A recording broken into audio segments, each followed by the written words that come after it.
मैं जिस हिसाब से हर बार ये बोलता हूँ कि मैं कोई क्रिकेट में ना नॉलेजेबल हूँ ना इंटरेस्टेड हूँ, तो ये बोलने के हिसाब से मैं एक्चुअली बहुत ज़्यादा बात कर रहा हूँ क्रिकेट के बारे में, ये मुझे पता है।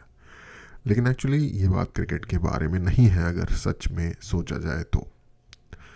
बात यह है कि इंडिया हार गया न्यूजीलैंड से 3 मैचेस, जैसा कि हम न्यूज़ वगैरह में देख रहे हैं। और अगर नहीं भी देखना चाह रहे तो हमारे वो दोस्त या जानने वाले लोग जो क्रिकेट को काफ़ी सीरियसली लेते हैं, इस बात का जो अपना दुख प्रकट कर रहे हैं उससे आपको पता चल जाएगा कि मतलब जनरल एक सैड एटमॉस्फेयर है। यंग मेल जो आपकी जान पहचान की पॉपुलेशन होगी उनके अंदर, और शायद आप भी देख रहे हैं तो आपका भी यही कंडीशन हो। अगेन मेरे लिए शायद कहना बहुत आसान है क्योंकि मैंने बहुत ज़्यादा इंटरेस्ट कभी लिया ही नहीं। अक्सर मेरे साथ ऐसा होता है, मैच चल रहा होता है या मैच होता है, और कोई दोस्त या मिलने वाला पूछता है कि मैच देखा या मैच देखोगे या आज क्या मैच का प्लान है, तो मुझे कई बार पता भी नहीं होता कि कोई मैच होने वाला है। But again as an Indian cricket की न्यूज़ से आप अनटच्ड नहीं रह सकते। खैर मेरा जो टॉपिक है आज का वो ये है कि ये जो अभी हम हार गए आई थिंक 3-4 मैच लगातार न्यूजीलैंड से, तो इससे बहुत ज़्यादा मुझे लग रहा है कि जो यंग पॉपुलेशन है जो क्रिकेट को फॉलो करती है काफ़ी ज़्यादा एकदम से सैड हो गई है, लो मोरल हो गई है। अ, थोड़ा सा ये अफसोस वाली बात कहनी चाहिए या क्या बात कहनी चाहिए, अगेन क्लीशे बात है but it's just a game यार। चक्कर ये नहीं है कि टीम हार गई है और ये बहुत सैड बात है। प्रॉब्लम ये है कि आपने अपनी लाइफ में इस चीज़ को बहुत ज़्यादा वैल्यू अटैच की हुई है अपनी लाइफ में। जस्ट एक सर्टन स्पोर्ट को जो कि हमारी कंट्री कैसा खेलती है, इस बात को आपने बहुत ज़्यादा वैल्यू अपनी लाइफ के अंदर दी हुई है और इसलिए शायद ये चीज़ आपको सैड कर रही है। क्योंकि आई मीन ऑफ कोर्स मुझे भी खुशी होगी अगर इंडिया जीतेगा, बट मुझे कोई खास फ़र्क नहीं पड़ रहा अगर ये आपको इरिटेट कर रही है ये बात तो आई एम सॉरी, बट या और उसका शायद यही रीज़न है क्योंकि मैं भी उतना ही नागरिक हूँ जितना कोई और भी होगा।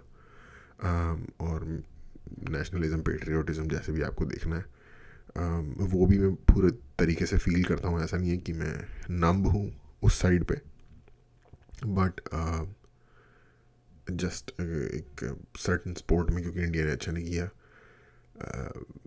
वो चीज़ मुझे ज़्यादा शायद परेशान नहीं करती फॉर वट एवर रीज़न। मुझे परेशान स्पोर्ट्स से रिलेटेड चीज़ें करती हैं। जब मैं ये देखता हूँ कि दुनिया की सबसे बड़ी पॉपुलेशन होने के बावजूद भी हम टॉप 10 क्या टॉप 20 में भी नहीं है ओलंपिक्स में, तब मुझे थोड़ा अफसोस होता है यार कि यार ये क्या बात है। और अब कोई ऐसी ऐसी भी आप ये भी नहीं बहाना कर सकते कि कॉलोनियलिज्म ये वो, भाई चाइना के ऊपर भी कॉलोनियलिज्म चला है बहुत सारा।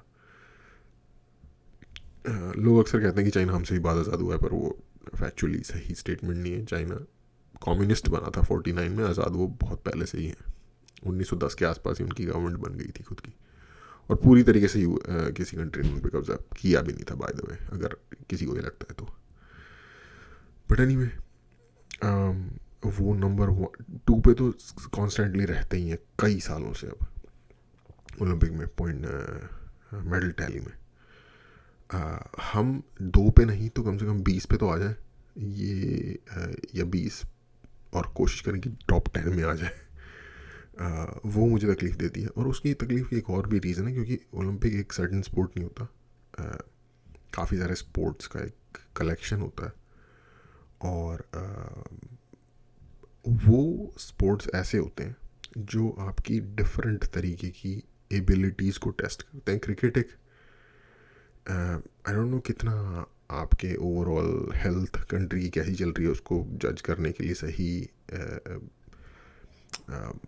मैप या पैमाना है, बट ओलंपिक्स में इस तरीके के स्पोर्ट्स होते हैं जैसे रेसलिंग हो गई, बॉक्सिंग हो गई, या आर्चरी हो गई, या स्विमिंग हो गई, रनिंग हो गई, एथलेटिक्स, ये डायरेक्टली रिलेटेड है आपकी फ़िज़िकल कैपेबिलिटीज़ से, कि आपकी एथलेटिक कैपेबिलिटीज़ कैसी हैं, आपकी फ़िज़िकल फिटनेस कैसी है, आपकी कॉम्बैट स्पोर्ट्स में कैपेबिलिटीज़ कैसी हैं एज ए पॉपुलेशन ओवरऑल, जो कि काफ़ी कुछ बता सकता है एक कंट्री के कल्चर के बारे में, एक कंट्री के overall health situation, fitness situation के बारे में। और क्योंकि हम वहाँ अच्छा नहीं करते तो वो मुझे शायद एक सीरियस, एक टेंजिबल, एक स्ट्रॉन्ग नेगेटिविटी के तौर पे नज़र आता है। बट क्रिकेट से अगेन फ़र्क नहीं पड़ रहा। तो मेन बात थोड़ी सी घूम गई।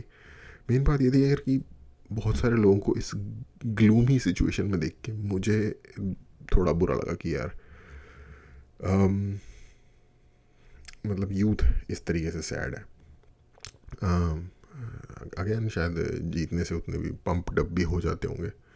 इससे रिलेटेड बात मैं कर रहा था पिछले दिनों की, एक इंटेलेक्चुअल है वो, पाकिस्तान की टीम पीछे हार रही थी काफ़ी ज़्यादा, तो वो कह रहे थे कि आई मीन बेइज्जती कर रहे थे, झंड कर रहे थे। मुझे वो सुनते हुए भी क्रिंज फील हो रहा था। और उसके बाद के जो इंसिडेंट्स हो रहे हैं, आई मीन लगातार टीम, इंडिया की टीम हारे जा रही है, जबकि काइंड ऑफ शायद आई डोंट नो क्या रैंकिंग का क्या है, बट मेरे ख्याल से 1 2 3 में ही होंगे हम क्रिकेट की रैंकिंग में, क्योंकि हम काफ़ी अच्छा जीत रहे थे जितना कि मैंने सुना है। तो फिर हम सडनली बहुत ख़राब खेलने लग गए। तो वो मेरा एक सेपरेट अगेन कैरेक्टर की बात है, मोरालिटी की बात है। कुछ ऐसी चीज़ जब दिखती है कि यार ये एक तरीके का मोरल लॉस रिप्रेजेंट करता है, या एक मोरल बैंकरप्सी रिप्रेजेंट करता है, स्पेशली उस टाइप के लोगों की तरफ से जो काइंड ऑफ इंटेलेक्चुअल है, काइंड ऑफ जनता को स्वे करते हैं सही दिशा में, उनके एंड से ऐसी चीज़ देखना अगेन। तो मेरे ख्याल से भाई आपको सैड नहीं होना चाहिए। आपकी लाइफ में वो क्रिकेट का जो वो मैच है जो इंडिया ने हारा है, सबसे पहले तो देखो, देश के प्रति नेशनलिज्म जो है वो लाइफ का एक सर्टेन पार्ट है, पूरी लाइफ नहीं है। एक इनफैक्ट अगर आप अपनी लाइफ को डिफरेंट चीज़ों में बांटोगे तो शायद 10% पे आएगा, क्योंकि आपकी फैमिली है, आपके रिलेशनशिप्स हैं, आपके दोस्त हैं, आपका पर्सनल एम्बिशन है लाइफ में, क्रिएटिविटी है, बहुत सारी चीज़ें होती हैं, राइट। और उन सब की उतनी ही वैल्यू होती है, और नेशनलिज्म की वैल्यू होती है। नेशनलिज्म क्यों इंपॉर्टेंट है या पेट्रियोटिज्म क्यों इंपॉर्टेंट है? क्योंकि आप एक लैंड मास में रहते हो, आप उस लैंड मास से चीज़ें सारी ऑब्टेन करते हो, आपका कल्चर वहाँ बेस है। अगर उस जगह को कोई नुकसान होता है तो फिर आपके कल्चर को नुकसान होगा, जिससे कि आपकी टोटल एग्जिस्टेंस, फैमिली, रिश्तेदार, हर चीज़ को की एग्जिस्टेंस को नुकसान होगा। तो एक अंडरस्टैंडिंग समझ में आती है कि क्यों नेशनलिज्म या पेट्रियोटिज्म एक नेचुरल चीज़ है। बट एक सर्टन गेम और एक सर्टन गेम में एक सर्टन फेज़, अगर चलो मान लो क्रिकेट बहुत इंपॉर्टेंट भी है, तो चलो भाई हार गए कुछ मैचेस, क्या हो गया, राइट। वो आपकी लाइफ को डायरेक्टली नेगेटिव वे में इम्पैक्ट अगर कर रही है तो आई थिंक वो थोड़ी सी क्वेश्चनेबल बात है। बस मुझे इतना कहना था, शायद थोड़ी बात ज़्यादा घूम गई। इन केस मेरे हिसाब से आपको सैड नहीं होना चाहिए। अगर इंडिया भी हार भी रही है तो आगे शायद जीत भी जाए,